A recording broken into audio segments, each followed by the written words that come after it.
Kakinada rural MLA పంతం నానాజీ ఆదేశానుసారం Kakinada rural మండలం తిమ్మాపురం గ్రామంలోని ముంపు ప్రాంతాల్లో ఆయన తనయుడు పంతం సందీప్ పర్యటించారు. తిమ్మాపురం గ్రామ కూటమి నాయకులు గత ప్రభుత్వంలో కేటాయించిన ఇండ్లలో స్థానికులు పడుతున్న ఇబ్బందుల గురించి ఎమ్మెల్యే పంతం నానాజీ దృష్టికి తీసుకుని రాగా ఆయన తనయుడు పంతం సందీప్ స్థానిక కూటమి నాయకులతో కలిసి రూరల్ మండలం తిమ్మాపురం గ్రామం నందు రాష్ట్ర ప్రభుత్వం కేటాయించిన ఇళ్లను మరియు నిర్మాణంలో ఉన్న ఇండ్లను పరిశీలించారు. గత ప్రభుత్వం నిర్లక్ష్యం వల్ల ఆ కాలనీలో రోడ్లు డ్రైన్ల వ్యవస్థ సరిగా లేక అక్కడ నివాసం ఉంటున్న ప్రజలు తీవ్ర ఇబ్బందులు ఎదుర్కొంటున్నారని, డెంగ్యూ అంటువ్యాధులకు గురవుతున్నారని ఎమ్మెల్యే పంతం నానాజీ దృష్టికి ఆయన తనయుడు పంతం సందీప్ తీసుకుని వెళ్లారు. ఎమ్మెల్యే నానాజీ తక్షణమే స్పందించి తగిన చర్యలు తీసుకుని పనులు ప్రారంభించాలని సంబంధిత అధికారులకు సూచించారు.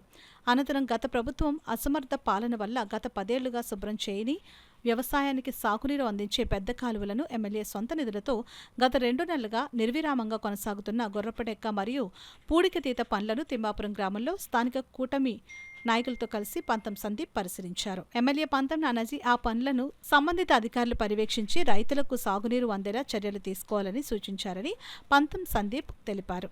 దీని ఇప్పుడు నానాజీ గారి దృష్టిలోకి తీసుకెళ్తామండి. దీనికి సత్వరమే 3 రోజుల్లో ఏదో ఒక యాక్షన్లోకి వెళ్ళేటట్టు వాళ్ళకి ఇమీడియట్ గా ఏదో ఒక యాక్షన్ తీసుకునేటట్టు అయితే ఖచ్చితంగా చర్యలు తీసుకుంటారని నానాజీ గారు అందరికీ అక్కడ హామీ ఇచ్చి రమ్మని చెప్పడం జరిగిందండి.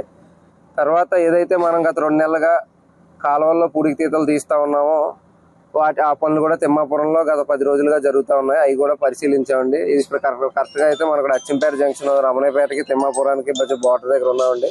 ఇక్కడ ఆల్మోస్ట్ ఇక్కడ ఒక 10 సంవత్సరాల్లో పైబడి ఉంటుందండి. ఇక్కడ గుర్రపడెక్క తీసి కానీ ఇంకేమైనా కార్యక్రమం జరిగి కానీ కాలువకు సంబంధించి స్థానికంగా రైతులు కూడా కలవడం జరిగింది. అందరూ కూడా చాలా హర్షం వ్యక్తం చేశారు. ఎన్నో సంవత్సరాల తర్వాత ఇలాంటి కార్యక్రమం చేపట్టడం, దీనివల్ల నీరు కూడా సకాలంలో అందడమే కాకుండా వర్షం వరద వచ్చినప్పుడు నీరు కూడా చాలా ఫాస్ట్ గా డిస్పర్స్ అయిపోయే అవకాశం కూడా ఉంటుందండి. దానికి కూడా రైతులందరూ హర్షం వ్యక్తం చేశారు.